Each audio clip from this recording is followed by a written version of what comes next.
Are you struggling to lose weight and to feel more energy, and you've tried just about every diet out there and you are ready to give up? If this is you and you want to improve your physical health, a cleanse may be your best friend.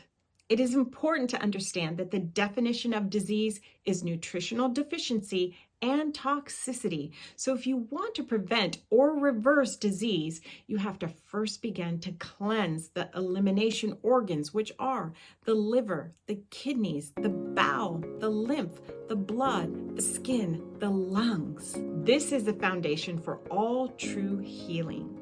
When the toxins are removed from the body and tissues, what needs to heal, heals. Many different symptoms that you would have never associated with toxicity begin to disappear. In my Ultimate Reboot Retreat, not only do we cleanse the body of unwanted toxins, but we're going to bathe your cells in high-octane nutrients to rebuild and to regenerate your health so that you experience a clearer mind and get the results that you want. It's time to nourish and pamper your body.